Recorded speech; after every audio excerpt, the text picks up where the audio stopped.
have a really good presentation tonight. I suspect. I think it's kind of a hobby that many of us might be interested in pursuing after we hear this.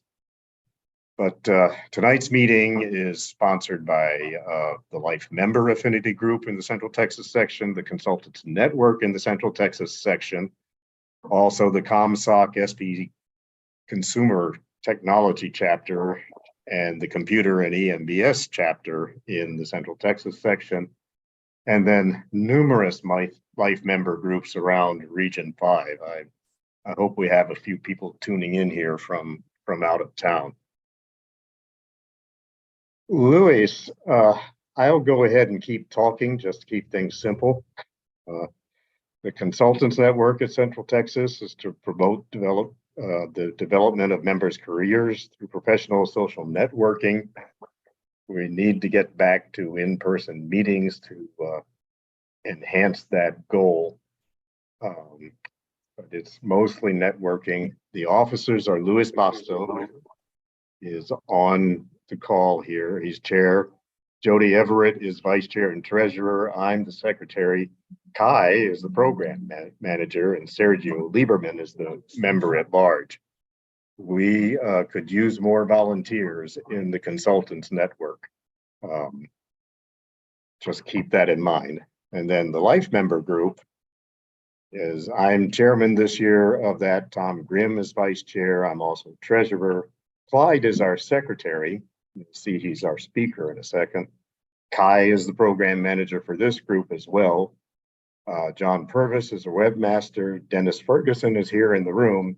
He's our communication manager for the Life Member Group. And a reminder to everybody on the call, we are open to suggestions on future topics for presentation, future events, field trips that you'd like to go on. Consider being a speaker yourself. That's what's happening tonight. And there are the kinds of topics, you know, all of the technology you could imagine, but also because Life Members is a big part of this, hobby, travel, finance fit in there, reminiscing fits in there. The older we get, the more concerned we are with health. That fits in there. And to let you know about next month's meeting, June 15th, Brian Kelly from San Antonio is going to talk about On the Evolution to 6G, a presentation to the IEEE. It's an overview of 5G evolution and what to expect next in 6G, Thursday, June 15th at 6 p.m. And then to introduce tonight's speaker, Pursuits in Near Space, a technical hobby at a higher level. Clyde Springen, who is happily retired, but he was an engineer, software, electrical, and systems engineer, and also an educator. Most of his career was in aerospace, defense, and space industries, including positions at all those companies you can see there. He's taught courses on the solar system and stellar astronomy and introduction to engineering and circuits. He was an adjunct professor of astronomy and engineering at Austin Community College. He's a life member of IEEE, and he's our secretary, as we mentioned. So with that, we're going to turn it over to Clyde. Okay, well, we get started.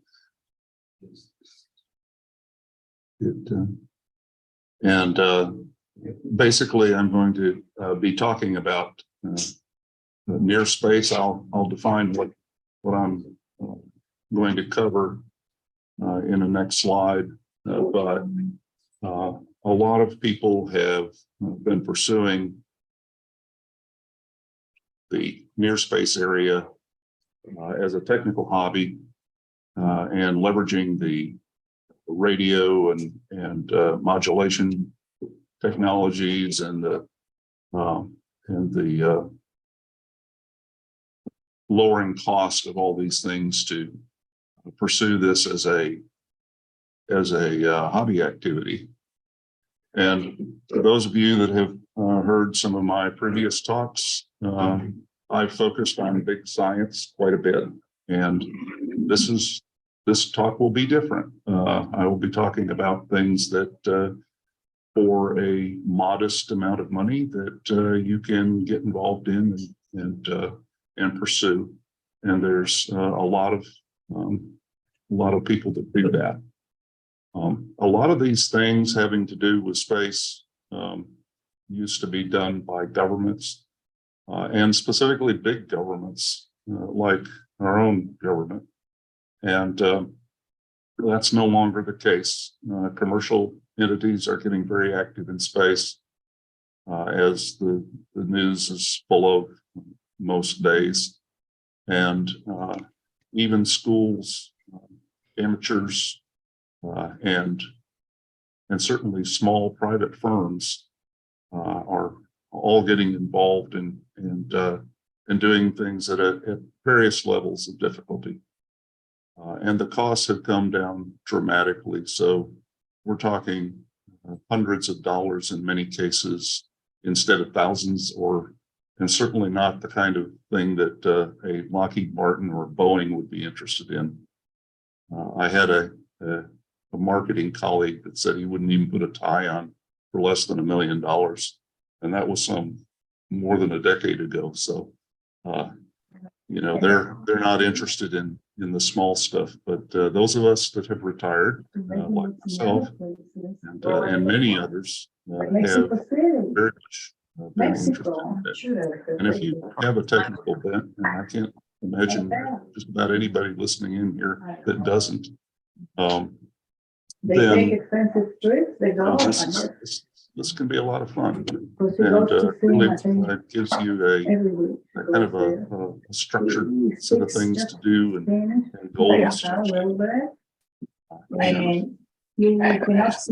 Some of the material in this briefing was targeted at college students, so you're going to find you're 7, you're almost as old as I am. You're almost as old as I am, yeah. But almost as old as me. I imagine everyone here has kind of settled into whatever it is that they do. Right. So just realize that I taught school. Where's your bone? About 17 years. Mm-hmm. That kind of thing comes into it. And I certainly will be talking a bit about some of the educational aspects of this, because it really does make a good set of things to encourage young people to pursue technological degrees. And there's a lot of this stuff that you can do yourself. Certainly tracking. That's your 15 minutes, your classes. Payloads, telemetry, and even if you, and with some sponsorship, you can even get involved in designing satellites. And certainly academic institutions are very much into that. And some individuals as well. So what do I mean by near space? Well, I guess you're supposed to define what it is, what it isn't, in 3 examples. That's what I was always told. So here we go. I'm just going to stay arbitrarily from the temperature inversion layer, where as you go up in altitude, if you look at the red line on the right of the top picture here, this is a temperature scale with the low temperatures on the left and high temperatures on the right. And as you increase in altitude, the temperature keeps going down until you hit the overall inversion layer. There are local inversion layers that the meteorologists use, but this is a kind of a consistent line that defines where the stratosphere starts. And so I'm really talking about things that go from the stratosphere up through low Earth orbit, which is roughly 10 kilometers altitude up to 2,000 kilometers altitude, which is a somewhat agreed to boundary for low Earth orbit. And just keep in mind that that is the distance from the Earth's surface that's not the orbital radius. The orbital radius is to the center of mass of Earth.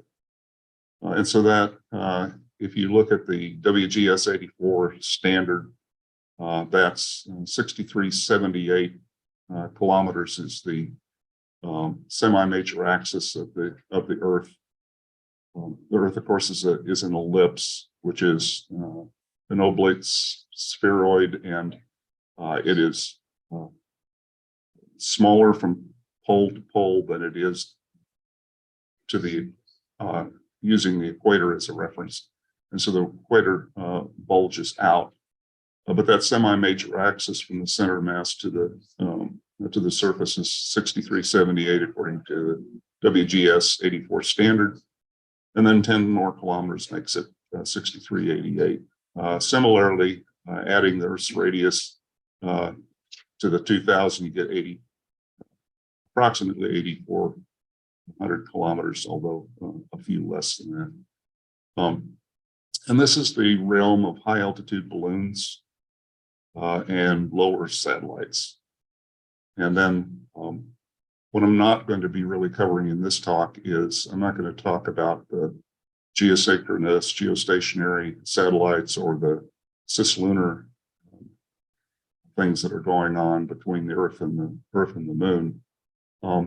That's really what I consider the future of the hobby activities here is starting to, now that there's a lot of activity with the Artemis program from NASA and other things, the private companies like SpaceX and so forth that in Boeing that are increasing the activity in the space between the Earth and the Moon, and that is really heating up. And so I see this expanding as we go forward into this extended or cislunar space.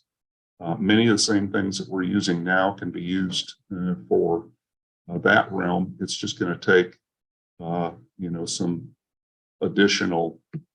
Maybe a little additional hardware, but probably a lot of software to help make use of that area. Okay, so let's talk about the typical vehicles that we're talking about. First is high altitude balloons with payloads. This is a challenging environment. You have to think about the effects of altitude. Because these balloons routinely go up above 60,000 feet and up to 100,000 feet. And as a consequence, you end up with like 1% of sea level atmospheric pressure. And you end up with temperatures on the order of -60 C. I'm sure you've been on transoceanic flights where if they display the temperatures, it gets really cold outside outside the window, and so you have to design your payload equipment on these high altitude balloons to stand that environment. You also end up on, as I'm going to demonstrate a little bit later, with significant G-forces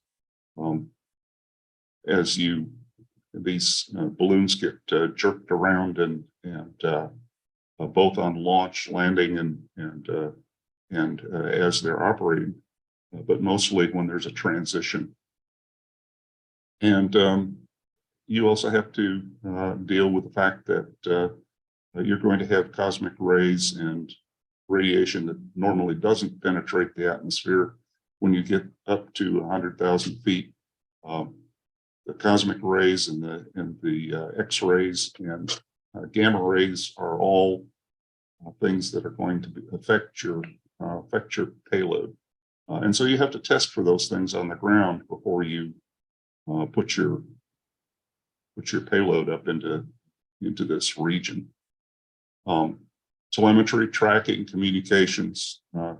The key thing here is amateur radio is used extensively in satellites that are designed for ordinary citizens to access.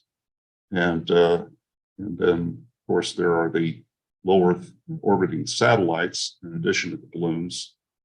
And that includes the International Space Station and many dozens of amateur radio satellites, generally coordinated in this country with AMSAT and a few other countries as well.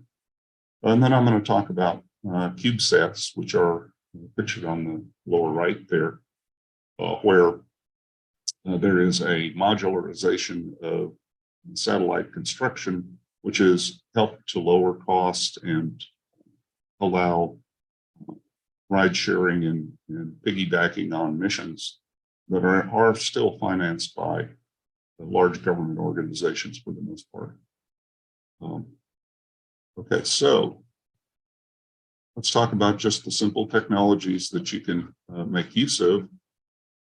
And this is going to be heavily flavored by things that I've had a chance to experiment with. So there's lots of other options, of course, but it's easier for me to talk about the ones that I've actually tried.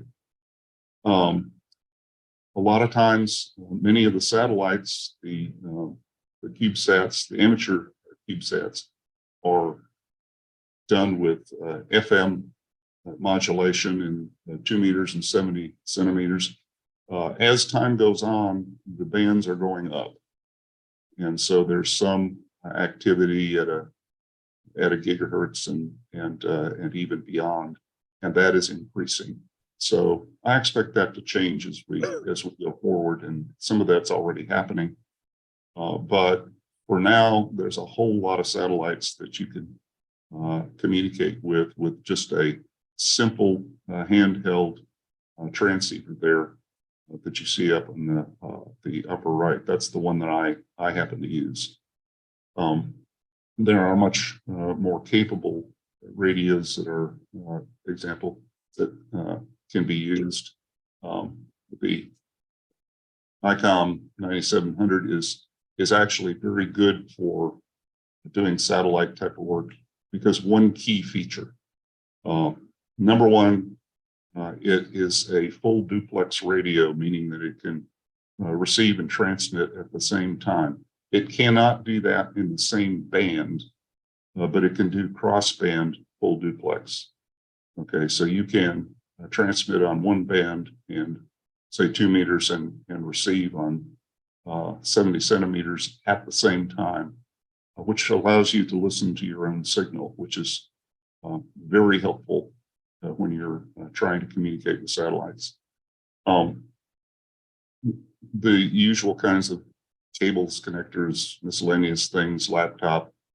And then there's a whole lot of free software that is available that, and I'm going to be giving specific examples as we go along here for receiving signals, demodulating them, and then various levels of tracking and mapping that go along with it. So two of the things I have illustrated here are a FunCube dongle. If you happen to have the video on the turned on to where you can see me, this is the FunCube dongle. It's just a USB stick, except that it's a roughly 2 gigahertz receiver that's specially made. I'm going to be talking about things that you can do with that.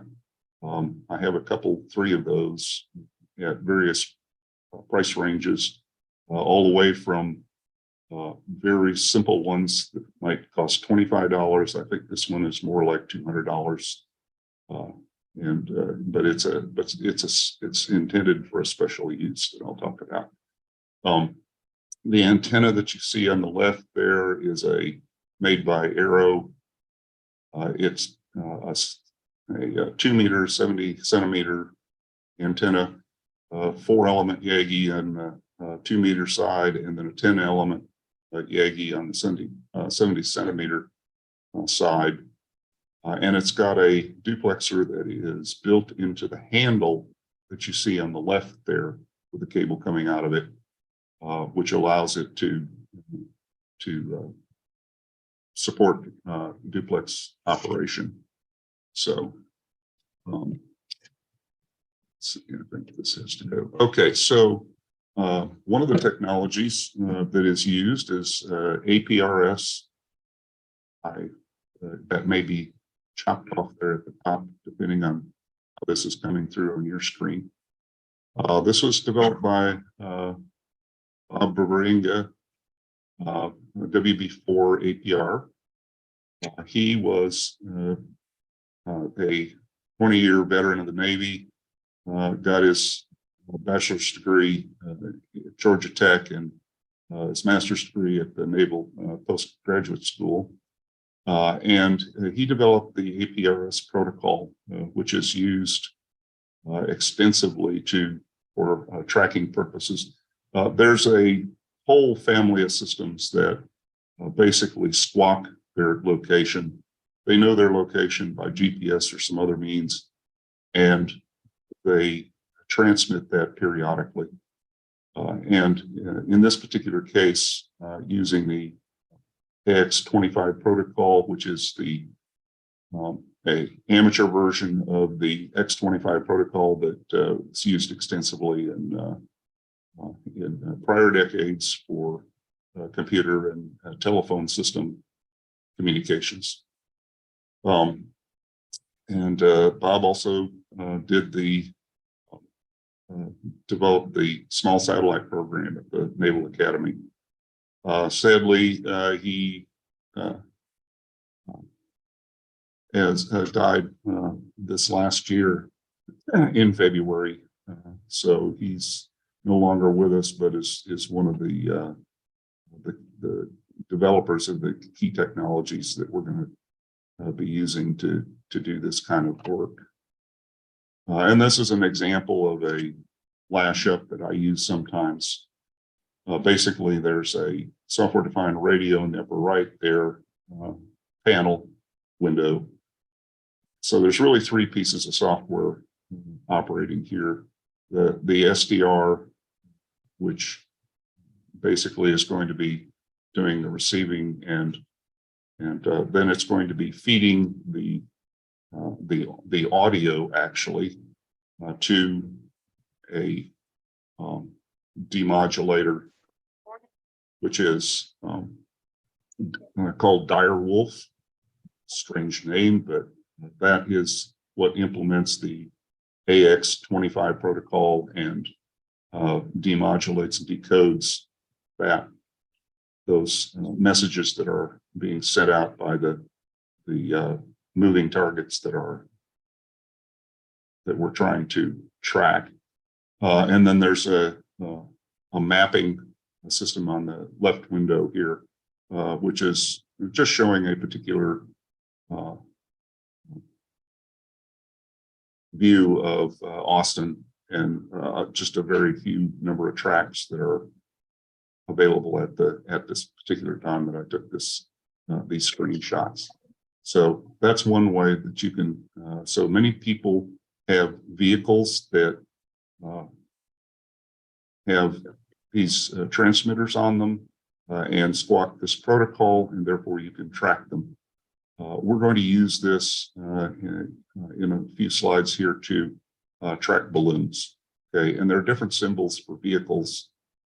This is also used extensively for weather stations. So you'll see WX on a lot of these things, and those are going to be reporting the temperature, rainfall, humidity, lots of things. I use it during storms to look at all the points around the city and you know, how that is affecting where I am locally. Another piece of technology is called Whisper, which is weak signal propagation reporter. This is a HF type of signal, and it can be on any HF band, but 20 meters is certainly popular, and partly because the antenna lengths are modest. You know, on a little over about 16.5 feet for a quarter wave on 20 meters. Very low power, 10 to 20 milliwatts, and very small bandwidth, about 6 hertz. This transmits the packets that the transmitters put out very slowly, but they also have forward error correction and can utilize this extremely small bandwidth. And of course, you can reduce noise by using such a small bandwidth. Of course, the penalty you pay is it takes a long time to get a packet out, and the packets aren't very big. This was done sort of as a retirement project by Joe Taylor, K1JT, JT for Joe Taylor, who incidentally won the Nobel Prize in 1993 for the discovery of the first binary pulsar. That is the type of pulsar that was discovered at Cambridge in earlier, but so he didn't do the first pulsar, but the first binary pulsar, where a large star pours hydrogen onto a neutron star and spins it up. It actually causes the star to spin up. This puts out pulses, which is why it's called a pulsar, that are extraordinarily stable and rival a atomic clock in terms of their periodicity. And it developed basically the analysis of this binary pulsar allowed him to develop support for the relativistic orbital decay that was caused by looking at how these very stable pulses actually changed ever so slightly. So that's why he won the Nobel Prize. This work was started in '74, but the prize didn't come along until 1993. Someone made the comment that, you don't get a Nobel Prize for being clever. You get a Nobel Prize for being right. And sometimes it takes, a few decades to determine that you're actually right. So, decades of delay are not unusual. Okay, so let's talk about high altitude balloons. Okay, so here, one of the really active groups in Texas is the South Texas Balloon Launch Team. And they've done dozens of balloons. I've gone to several of their launches and took this picture on the upper right where basically they lay all the pieces of the balloon out in a line, and then you have to look for a big open area, because you don't want your balloon and it's all the cables that are hanging from it to become snagged in a building or a tree. So you need a big open space. Often they'll use a private airport, which is what you see here. They comically dubbed it the Wharton Intergalactic Spaceport. Of course, it's just the Wharton Airport. That's okay. Just a small private airport. And then you see the hangar there where it was assembled. It's nice to have a big open hangar like that, because it keeps the wind off you while you're filling the balloon and getting your payload commissioned and ready to go, which is a several hour long process often. And often these things will have a APRS and whisper transmitters. And so if you think that this is just toy stuff, some of these balloons go a long ways. In one case that is BL-62 was launched from Batesville. That's close to the Texas-Mexico border, kind of just slightly southeast of Uvalde. And they launched that in 2020 on Halloween, actually. It went all the way around the world and started making a second lap. Okay, and that was a 36-inch Mylar party balloon. And interestingly, they filled it with hydrogen. And we were wondering about why did you do that? Because usually you use helium in these balloons. And they said, well, the cost of the helium has gone up dramatically in recent years, among other things. But on the other hand, you have inherent risk there because of the balloon that you see on the right, for example, is helium.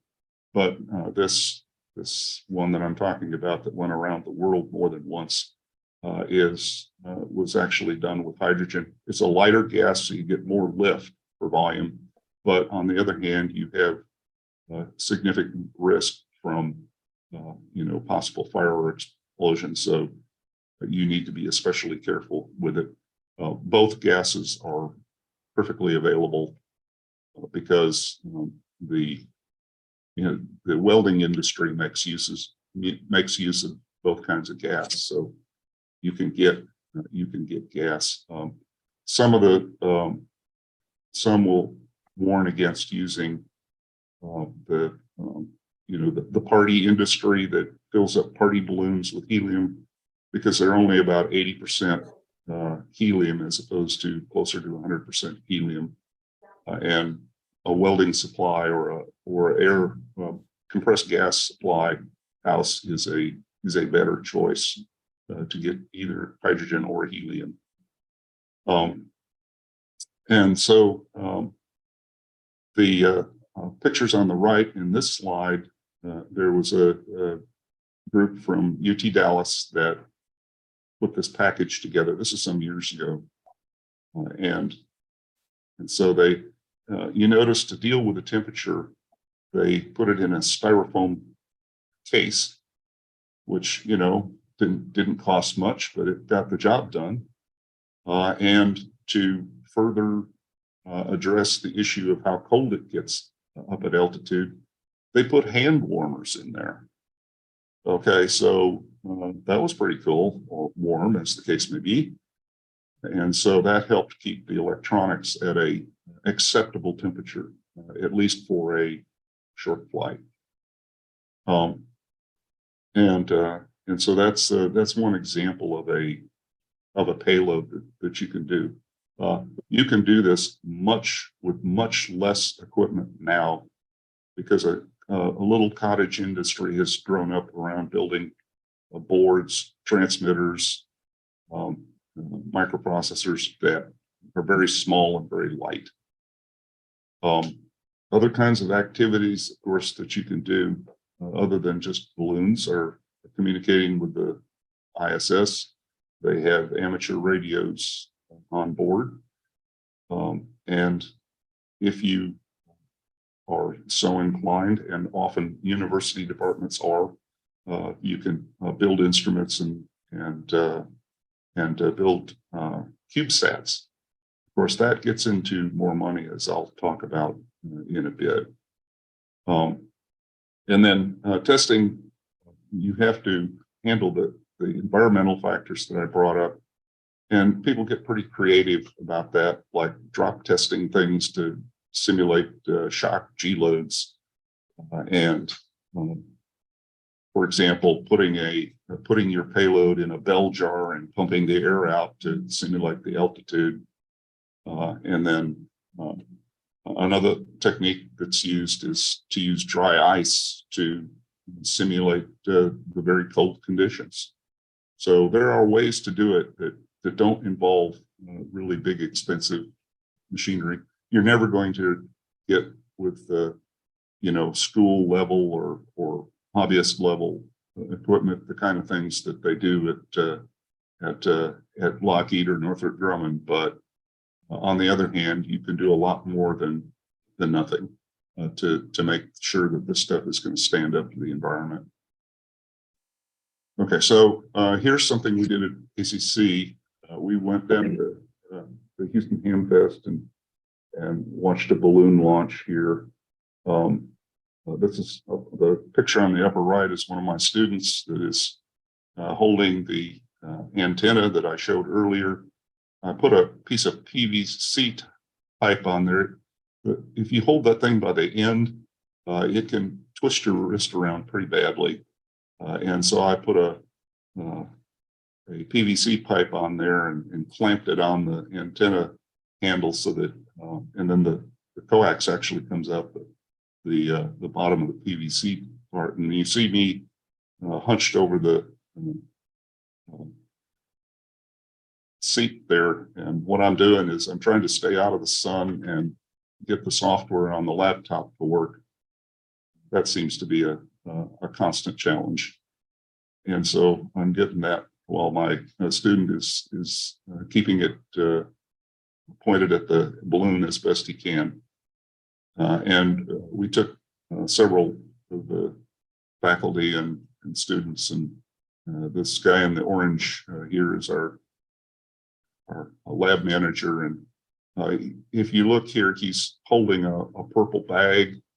It's kind of linear. Well, that's the broken down antenna that you see assembled up here. Okay, so balloons, you can use latex balloons for helium mainly. You can also use metallized Mylar balloons, which are, Mylar is actually a brand name, but they're aluminized, essentially plastic film. And that is sufficient to hold hydrogen as well as helium. And then typically you'll put a parachute between the balloon and the payload so that when the balloon goes up, if it's uncontrolled, it's going to pop eventually because it's going to continue to expand as the pressure outside goes down. And eventually it's going to pop somewhere between 70,000 and 100,000 feet, or less, depending on, I'll show you an example of less in a minute. And then sometimes you put a gimbal, that's an optional thing to these payloads, when they get up in the air, swing around. And so sometimes the gimbal helps damp out some of that turning and swinging around. And then you have to have your payload of electronics, transmitter, GPS receiver, microcontroller. Arduinos are very popular for the microcontroller. And then sensors, 9 degree of freedom sensors, just like you have in your cell phone. But they're very handy to take data as your payload is progressing up. And then in some cases I've seen, and we at ACC, we put since we were using a latex balloon, which has a very low radar signature, the students basically took 3 pieces of cardboard and put them together orthogonally and with aluminum foil on it to make a radar reflector. And I thought, well, that's pretty clever. For essentially no money, you've got something that would enhance the safety. So that was kind of a neat thing. So this is a picture I took as we were loading up the balloon. The professor that coordinated all this is John Underwood, who is in the brown coat here in the middle. And these are some of the students that were involved in building and running the flight. This is a picture of the APRS strain from when we ran the balloon. The takeoff point was our Round Rock campus up in north of Austin. Again, you have to have an open area so the balloon doesn't snag. And so the places you find that are typically fields around schools and private airports, because almost everywhere else, you get an enormous amount of urban clutter. And that's a significant problem. In any case, it tracked down here and went and ended up here out about just east of Bastrop. And we, in this particular flight, we got about 95 APRS packets, roughly 150 seconds between packets. And so the overall duration of the flight was about almost 4 hours. Okay. So the balloon took a bunch of data, so what happens here is that this data that I'm going to show you did not come on telemetry. This was being recorded on board the payload. So if we had not recovered the payload, I wouldn't have this data. But I did a little data analysis and came up with some of these charts. We had about 28,000 records, and that was a little inconvenient to plot. So I binned the stuff up with 100 records at a pop, and then it just made it a little easier to plot with 280 points instead of 28,000 points. And so here you have on the bottom axis, on the x-axis, you have the mission time in minutes. And this upper left chart shows you the height above the ground. And so you see here, it goes up. There's a little glitch here that we don't quite understand. I'll blow that up in a minute. And at this peak here, that's when the balloon pops. Okay, and then it goes down, and it's basically falling on the parachute. Otherwise, this curve would be a lot steeper. And lower left, you got temperature. It was morning. The temperature was rising as we spent a couple of hours out in the field, and the sun was coming up, and everything was warming up. It started out quite cool in the morning, and then it reached the peak, and again the takeoff was about here. Naturally, as the balloon ascended, the temperature went down. This glitch appears again, and then when it pops and then it goes down, the temperature is going to rise as the payload heats up. Pressure, as you would expect, starts out at 100,000 and 1 atmosphere, and then it plunges slowly as the balloon gains altitude, and then again it pops and the pressure returns as you come back to ground. Okay, so just to re-emphasize, this is data that was collected on the payload itself, and then we recovered it and could make those charts. This is just an example of a very cheap 9 degree of freedom sensor, where I get 3 axes of acceleration, 3 axes of spin, and 3 axes of magnetic field. So I can look at all those parameters, and that's what got recorded on board. Again, this is nothing more than what you have in your cell phone that allows it to figure out which way north is and which way you're holding the cell phone and all that kind of thing. But very, very handy for this application. And this is plots of acceleration. I won't go into too much of this, but basically what you have here is, again, mission time on the x-axis, and then taking the x, y, and z components of acceleration, and then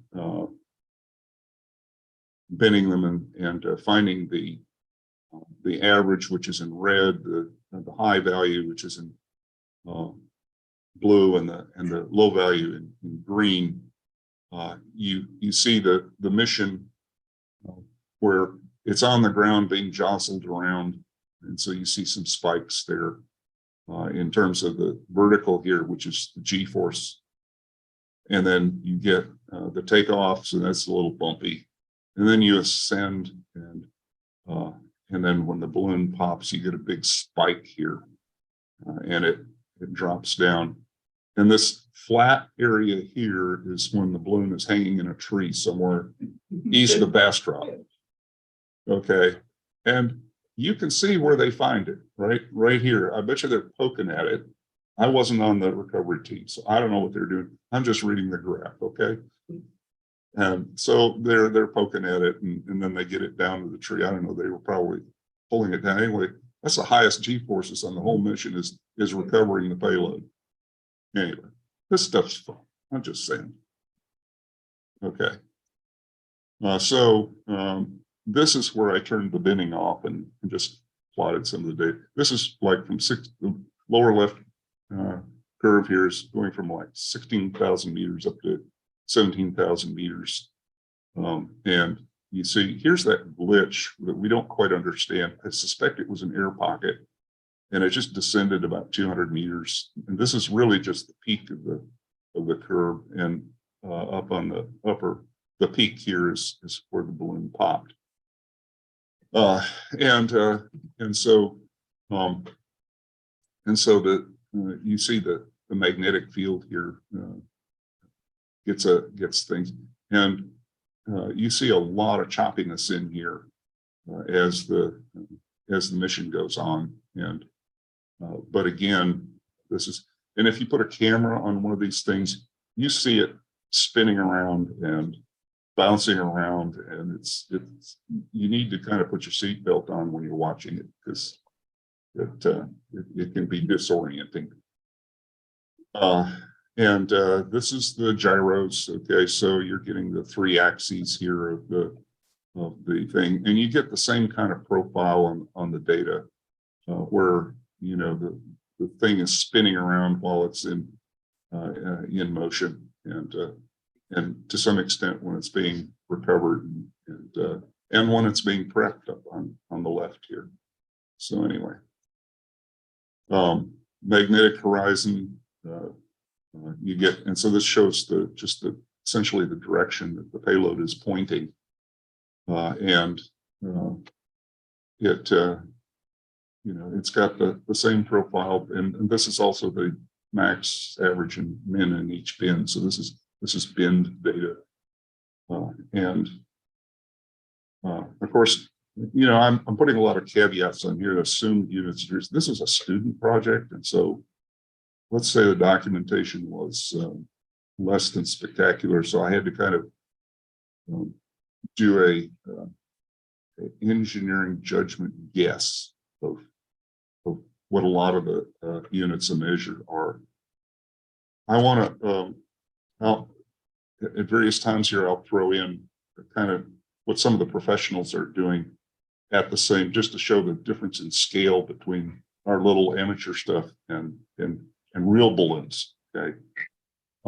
This is a thing that I didn't really know about, and it's that there's a NASA facility, the NASA Columbia, named after the space shuttle that disintegrated, and the balloon facility in Palestine, Texas, and they use superpressure balloons, which are the ones where they can adjust the pressure, and they don't pop as a result, and that means that they can go for days or even weeks of mission time, and they may be 400 feet in diameter. They can get above 100,000 feet. This group up at the NASA facility goes all over the world. The picture on the upper left is taken in New Zealand, where they have I like this launcher erector thing that they have. The payload is being held there to the left of the launch arm. You can see the parachute on the right there, the red splotch and then off to the balloon. And they'll also have large tanker trucks that come with all the helium that they use to inflate the balloon. One of the mistakes that we made when we launched that balloon that we were just looking at is that they put too much helium in it. And as a consequence, I think we only made it up to, I want to say,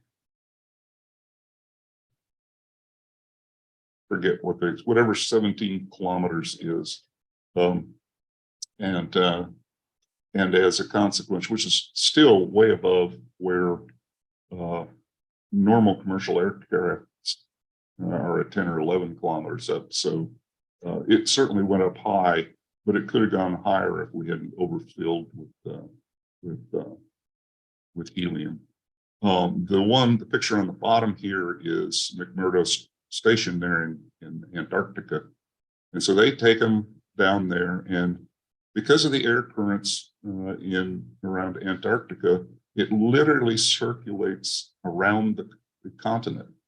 Okay, so they get to take data over a path that essentially circles the South Pole, which is kind of cool. Okay, moving on to satellites, okay, which is kind of the other part of this near Earth deal. One of the innovations is our CubeSats, basically 10 centimeters cubical, which is 1 unit. And then you can stack these things together to make 1, 1.5, 2, 3, even much larger satellites. You can see some of the satellites here in the lower picture are being ejected here from this canister, and I'll say more about that in a minute. But you can see that they kind of spit them out there like a Pez dispenser. Does anybody remember Pez? Where you eject a little piece of candy out of a thing that looks like a cigarette lighter? That's what this reminds me of. They're actually mechanically ejected. And schools, especially universities, will build these things. UT has certainly built them. Many other universities have. And this makes a very good exercise for students. It's sometimes undergraduates, but often graduate students. And in any case, the NASA's got, as usual, has broken things down maybe more than necessary, where they have mini satellites, microsatellites. Well, CubeSats typically are around 2 kilograms or less, and that is, I guess, by NASA's terminology, is a nanosatellite. Okay, fine. In any case, they have many of the same components that the balloons have, with sensors and radios, and also solar cells, and so that's used in both balloons and on the satellites. So some of the guys that are behind this, the CubeSat was kind of jointly worked out by Jordy. I'm not going to try to say his name because his last name, because I'm going to butcher it. But basically, he's at Cal Poly, rather. Went through school at Purdue, and Bob Twiggs, I can say that.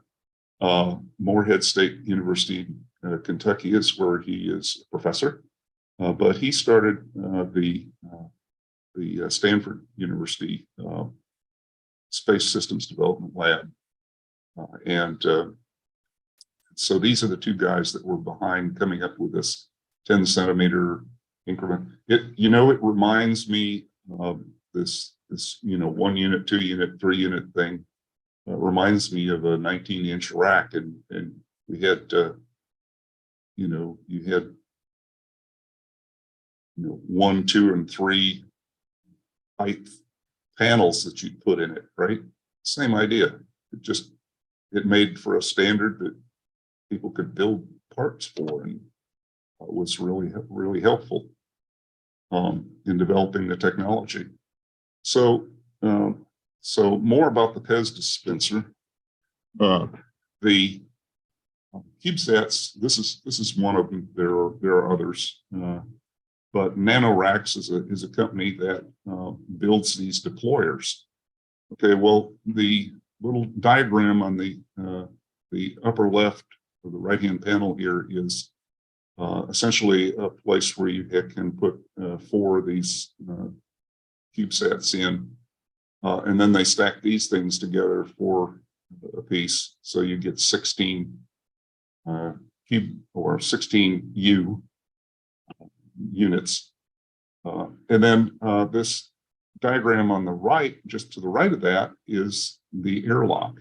Okay, and so if you're on the space station, you can load the airlock from the back, put these boxes, these deployers in there, and then there's a slide that slides out, okay, with these, however many boxes you have, and then the robot arm outside the space station can grapple this box and hold on. So those pictures that we were looking at earlier, where it was spitting them out, well, they're being spit out of this container, but it's at the end of this robot arm that has grappled it out of the airlock that slid out, and I just thought, well, it's kind of a complicated way of doing it, but it sure seems to work.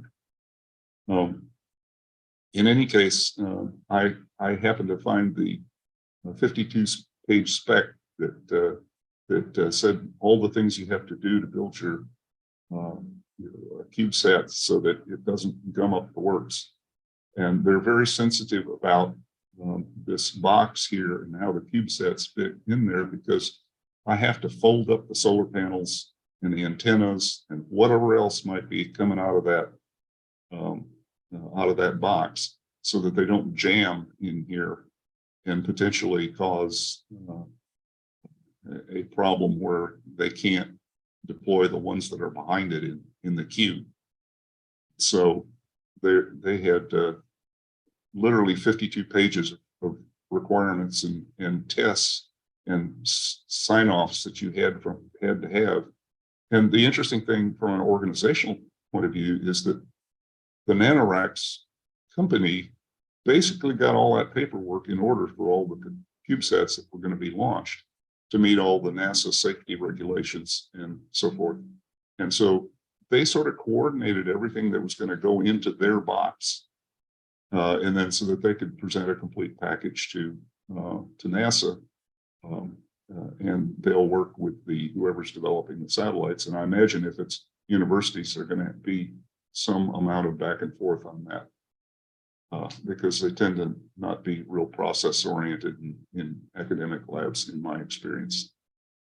In any case, another option for deploying these things is this fairing that you see on the lower left, where there's a bunch of satellites that are piggybacking on the launch. In this case, it's an Artemis 1, that enormous SLS rocket that Boeing built, and it has got all these ancillary payloads that are clustered around. And this is the fairing between the booster and the next stage, the Orion stage. And so there's that spare space. They put these racks in there that they can launch the spacecraft out of. Cool. And so if you want to set out on this is why I said you need sponsorship. SpaceX is running a special, just so you know. It's normally, I think, $330,000 to get your first 50 kilograms to launch, and then $5.5 kilodollars per kilogram. From that point forward, it actually turns out that that's pretty much the price for all of it. but you have to have the 50 kilograms to start.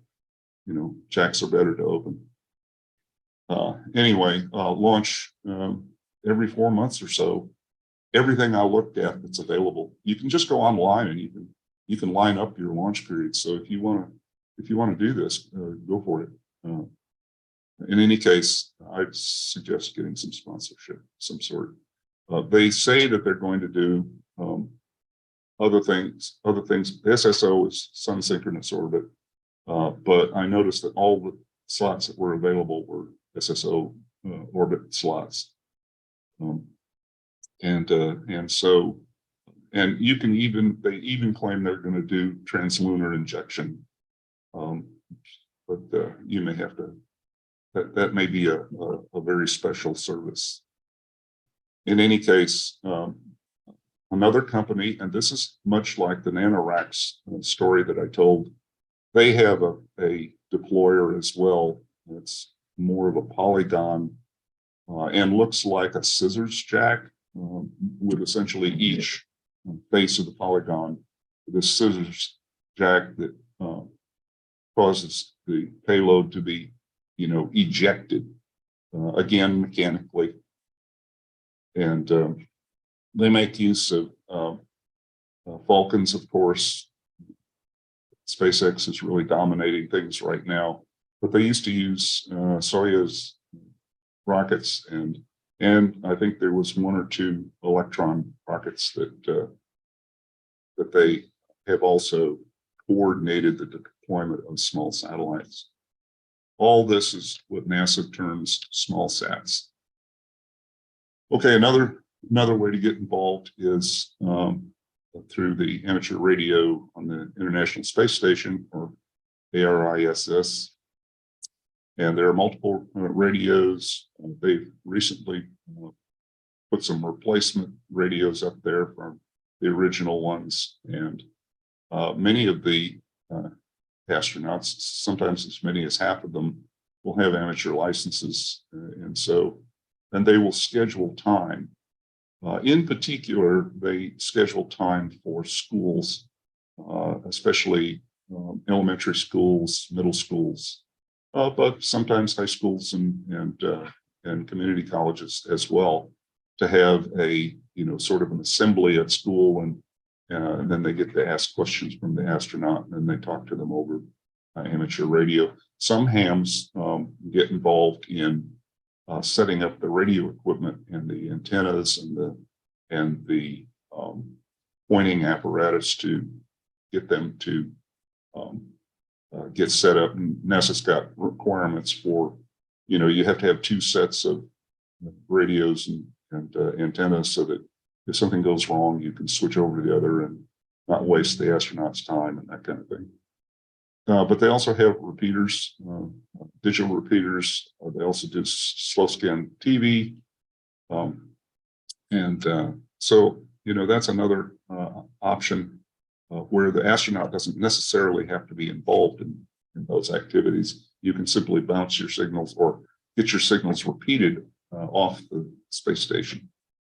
So here I just, there's the organization that coordinates all this is AMSAT, and Amateur Radio Satellite Organization, and they have tools on their website that allow you to do prediction of passes of anything that's got two line elements that are actually 3 lines, 2 line elements that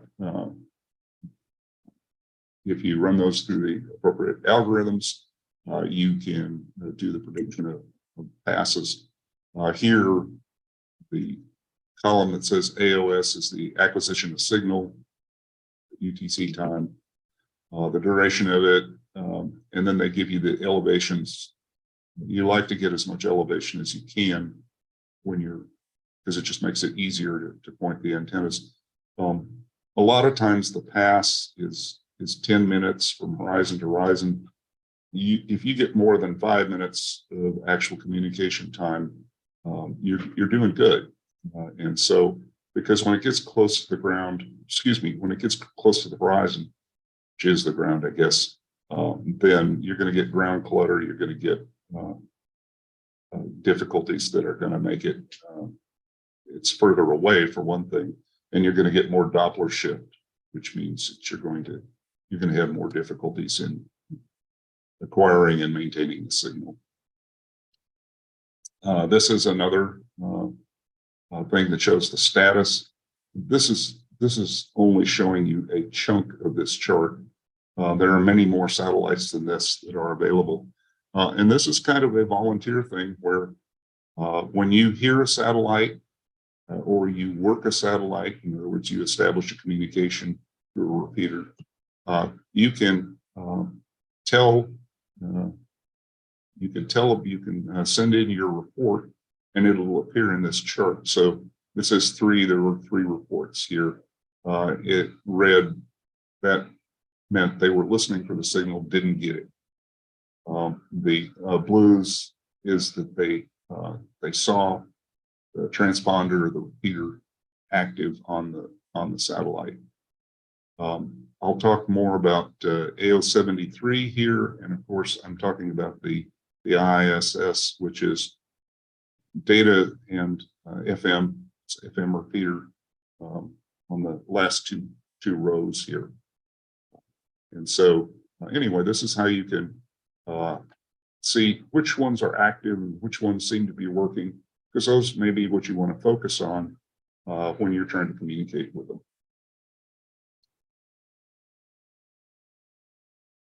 Okay, so this is one I've worked with, and this is the FunCube-1 satellite.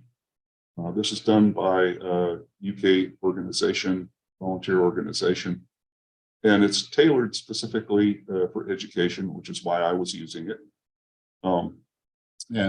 They applied for an Oscar number, which you do once your satellite is up and functioning. Then you can apply for a Oscar number. And so they're AO73, Oscar 73. And that's a 1U satellite, as you can see in the picture. And it's been in orbit and functioning. I was just checking today, and it's still functioning, and its orbit it's been up for over 9 years, and it's still running.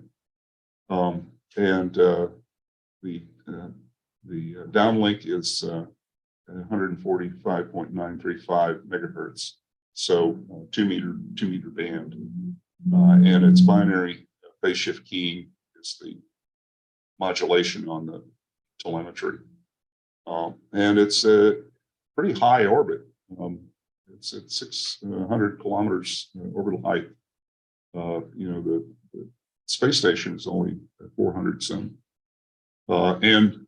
Here's something that has an effect, and that's the tumble rate. Thought I changed this to tumble period, but apparently it didn't make it into this version. Anyway, 2 to 5 seconds for it to tumble. These satellites have no attitude control. Okay, so they don't point in a consistent direction. And the side effect of that, from a communications point of view, is you don't get a consistent polarization.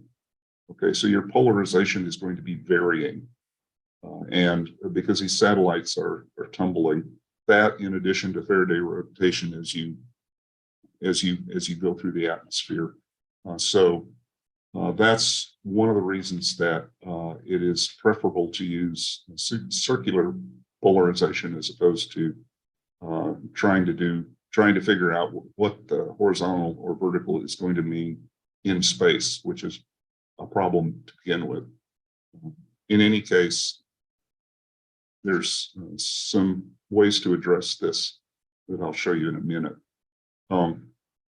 This is the 2-line elements. See, the 3rd line really kind of doesn't count. It's just the name of the satellite.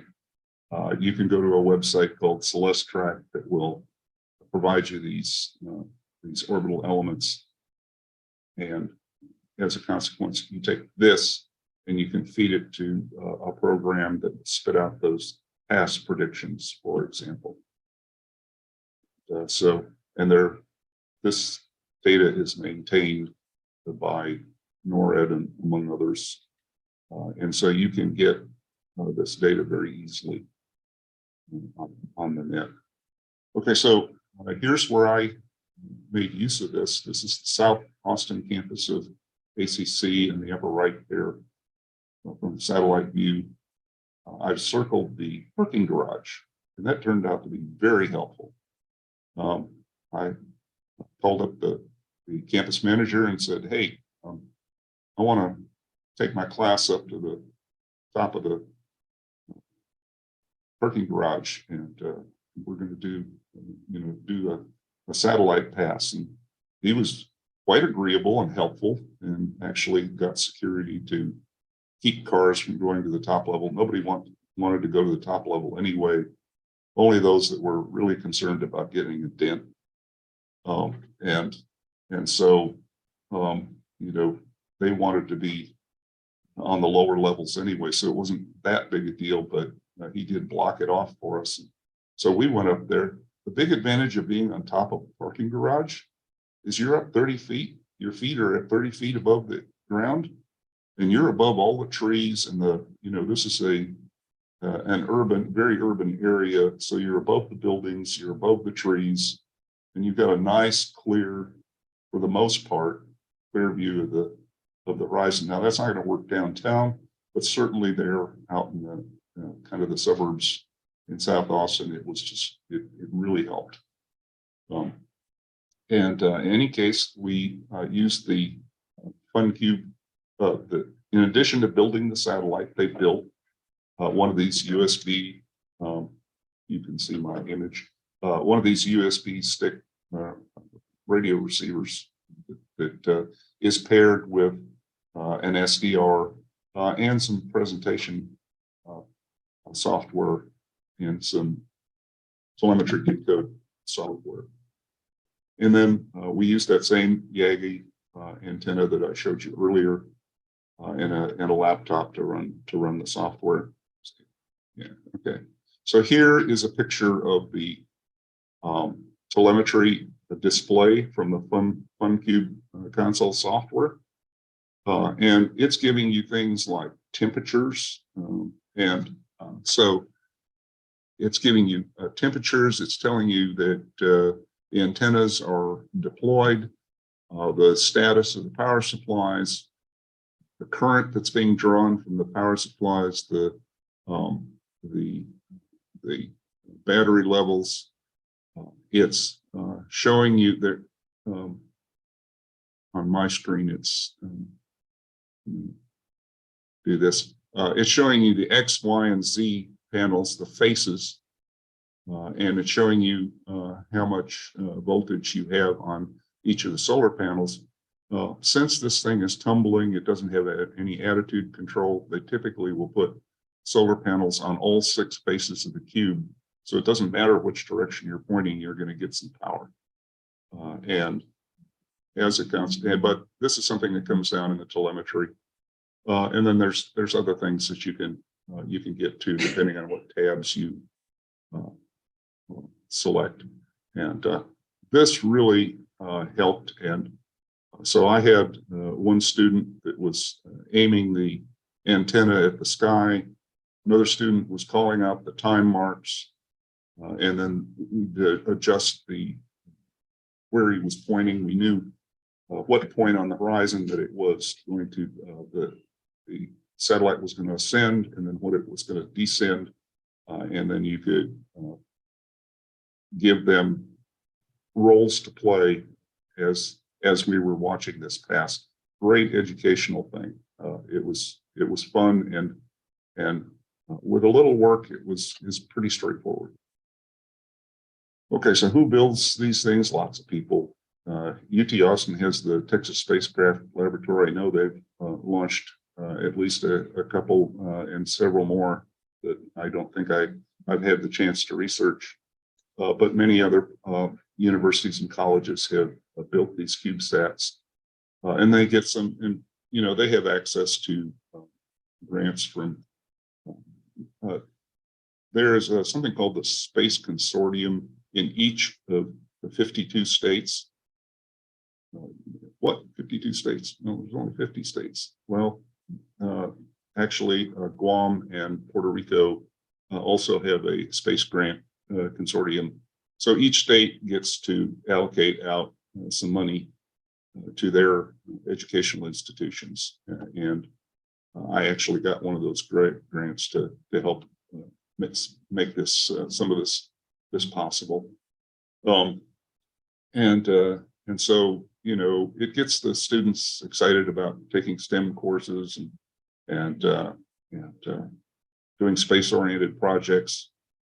And most people are interested in some way or other in space, and this just gives them a little chance to get some hands-on one way or the other at different levels, and pretty good little opportunity to make students enthusiastic about it, which is one of the most important things, I think, in motivating them. Okay, so I want to mention, you know, I'll intersperse professional systems here. Some of the same idea of both satellites and balloons squawking their location is very much used in professional and industrial settings. One of them is ADS-B.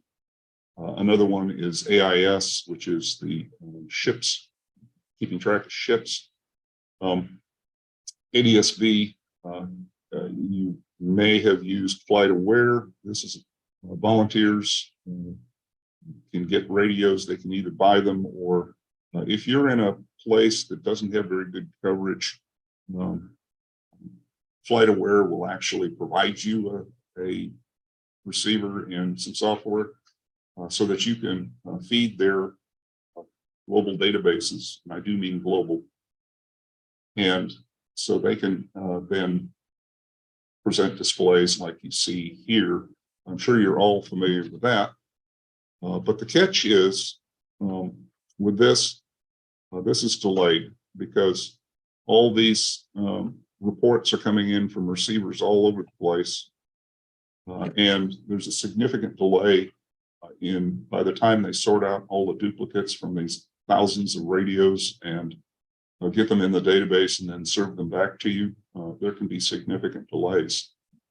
And so I was interested in getting rid of some of that delay. So I set up this deal, which is pretty straightforward. This is a SDR radio, software-defined radio, and it works with the SDR Play system. It's called SDR Uno. And it so happens that it has an ADS-B plugin. This occurs, and if you notice, frequency on here is 1.09 gigahertz, and that is the frequency that the aircraft squawk their locations. The waterfall here shows you it's quite a wide bandwidth signal, but and then the lower left panel is another program that I started that essentially does the decode and creates a table and provides a server to serve that data out to my local machine and make use of the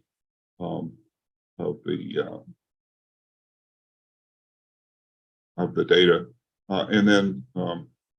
And so here is the map that connects to that server of the ADS-B data. And this is called Virtual Radar, yet another program, but it creates this map. And this is just a few days ago. I just fired it up and looked at the aircraft that are in the vicinity of Austin.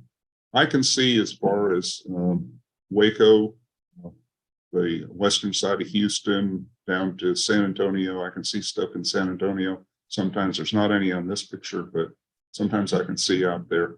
So I'm getting this directly off the aircraft instead of going through this Flight Aware global database.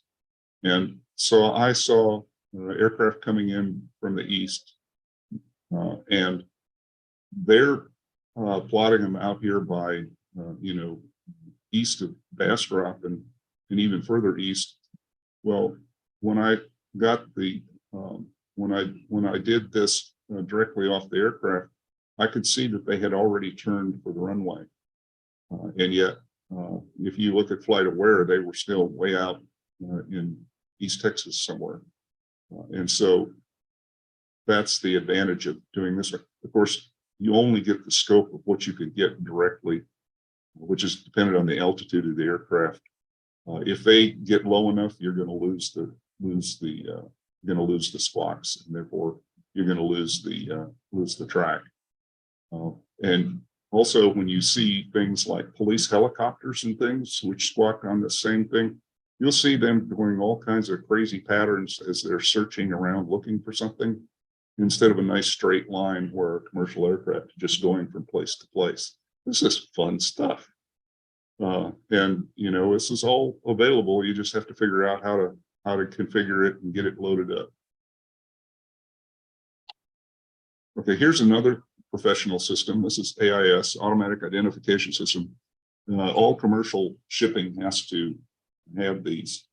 For example, when the Ever Given jammed up the Suez Canal, you could look at this presentation here. This works on the same pattern that ADSB does, only for ships. Okay, and so there are a lot of volunteers that have radios, and they feed the central database, and you get this.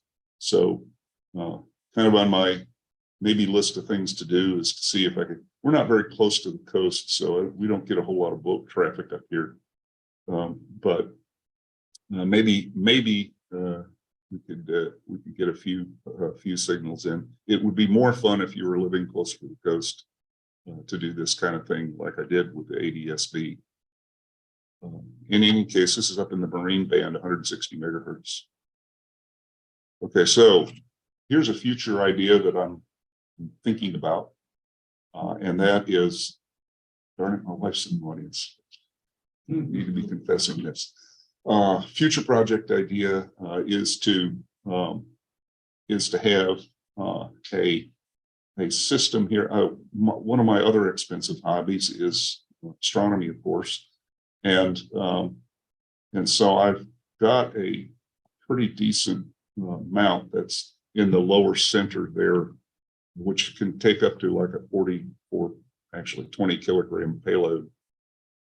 Well, if you look at the lower right there, there's somebody that has put 2 of these arrow antennas, just like the one that I have. I would need another one, but notice the configuration here. Okay, you see these 70 centimeter band dipoles that are in this Yagi, the 10 element Yagi. Notice the other antenna. These things are at right angles to each other. Well, you can synthesize circular polarization by having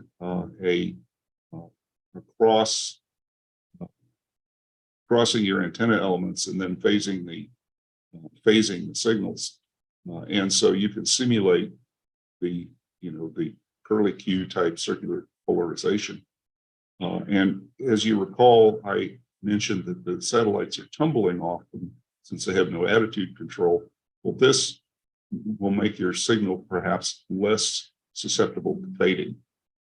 And so that's an entirely possible thing to do. All you need is another antenna, and then the thing that connects the different phases.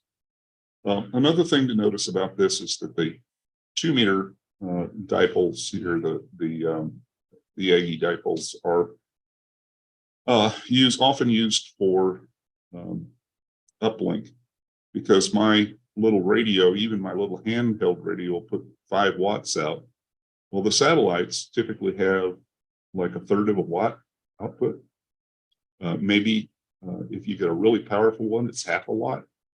Well, so the downlink is the UHF, the 70 centimeter Yagis here, which have 10 elements, more gain, so they can more readily pick up that downlink signal.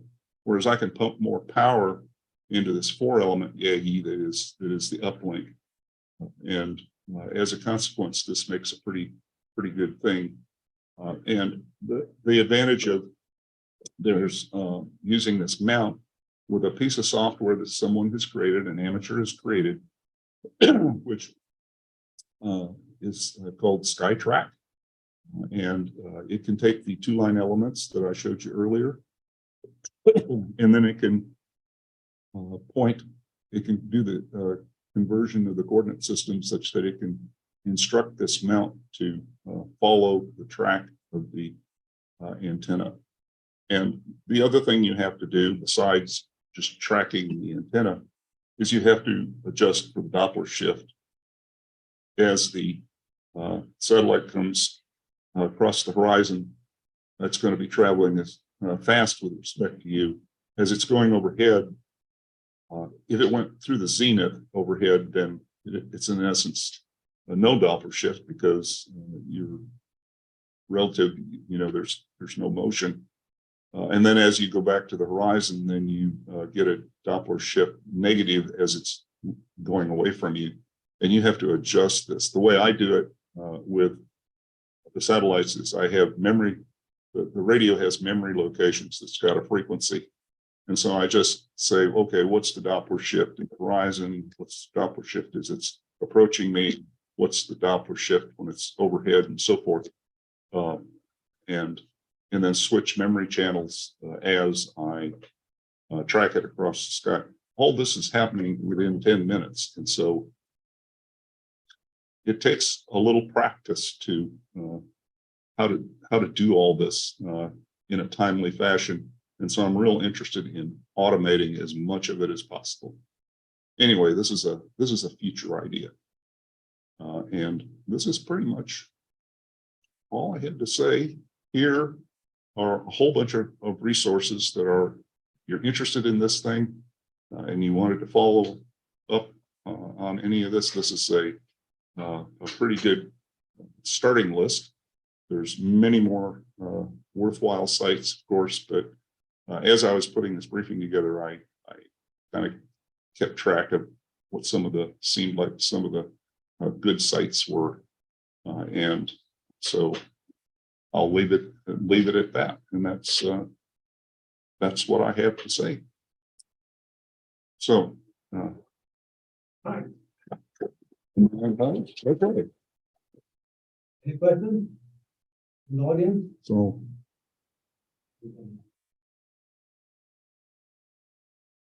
You can open up your mic. Like to ask questions.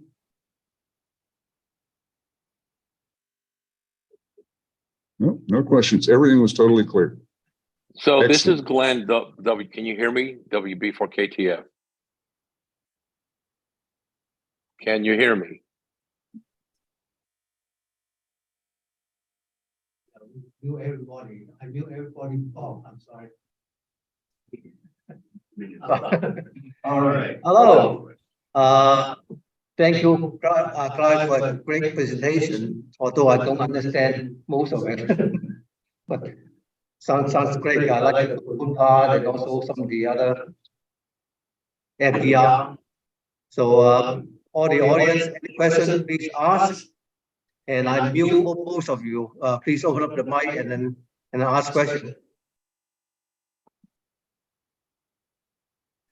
This is Glenn. Can you hear me? Great. You might be able to unmute him. No, you're on mute. You're on. Okay, so somebody hears me. Gregory says he hears. I'm not sure. So if No. I have a question, because I'm also a ham, I'm just getting started in satellites. Oh, okay. And so you said I should transmit up on the 2-meter band and listen on the 70-centimeter band, correct?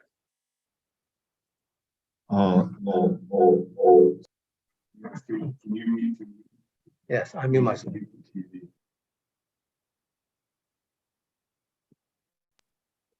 We're having the usual.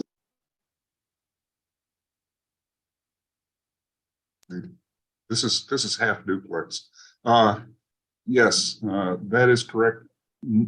In general, most satellites work that way, but not all. I have seen it the other way around, where they have the high frequency, the 430 megahertz going up, and the 2 meter coming down. That is the exception. Most of them will be, as you said, which is handy, at least for the FM satellites, because of the fact that the antennas are smaller and you can use more elements and get more gain. So it's kind of handy, and you compensate on the ground side by just you use more power. The satellite's using a third of a watt, and you're using 5 watts, and so you have an advantage on power, but you have less gain, and so it works. That's why they do it, I assume, is because of that reason. Okay, well, I'm just beginning to experiment with my 9700, so I'll give it a try. Thank you.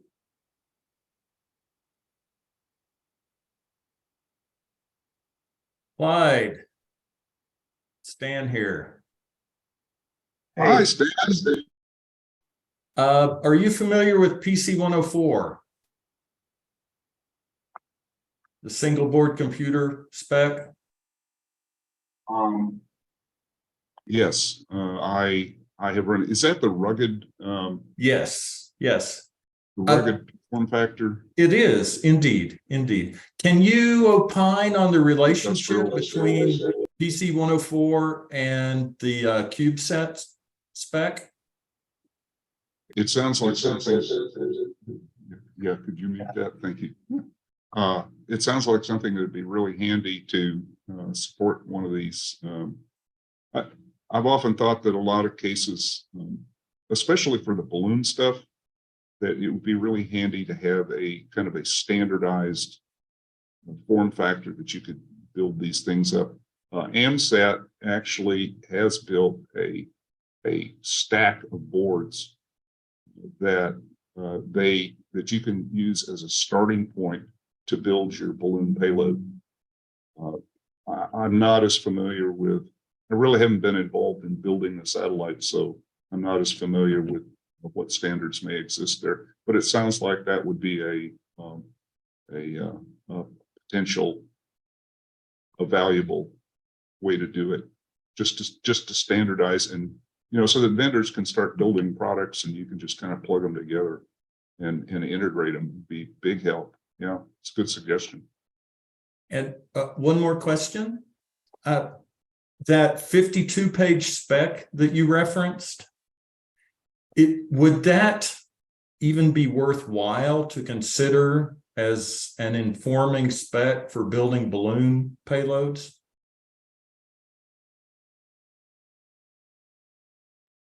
I'm sorry, I missed about the first 2/3 of that. Stan. Oh, okay. I'm sorry.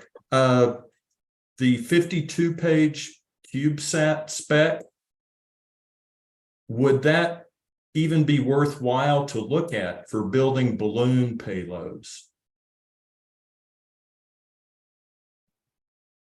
I don't know. The balloon, a lot of that spec and the safety and that is enforced by NASA is based on the fact that you have manned spacecraft, and there are stringent constraints on safety, and a lot of times with the balloons, and especially given the sort of ad hoc nature of a lot of the balloons, I would think that it would be not quite as interesting, but nevertheless, just the fact that you could get boards that are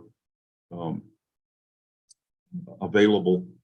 But when you get into industrial stuff, quite often the cost goes up significantly with respect to the kind of thing that you can get with like Arduinos, which are dirt cheap. Okay. All right. Thank you.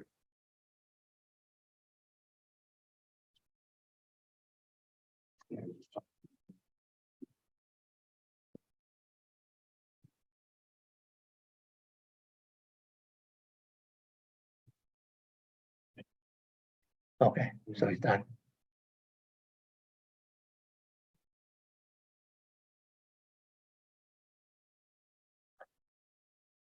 So any other questions?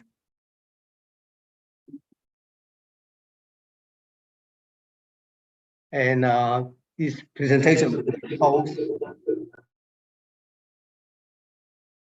Go ahead.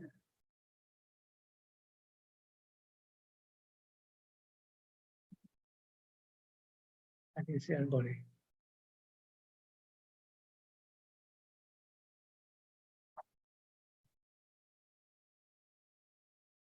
Okay, yeah, the presentation will be posted in our website later on. Give us 1 week's time. And as I said in the beginning, we are forecasting there will be a live member conference held in Austin in April 2024, next year. 1 day behind the Solar Eclipse Day, which is April 8th. So our meeting starts at 9 to 11.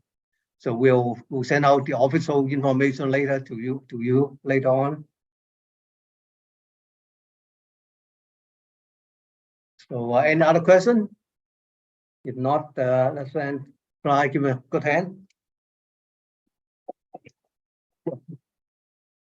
So I see you next month, and there'll be another. Next month will be 6G, 5G kind of project going on in San Antonio, and it'll be a online only. Will be a Zoom meeting only because the speaker is from San Antonio. So see you next month and have a good evening. Bye. So what's the name? Okay, got it. Yeah. Thank you. Thank you.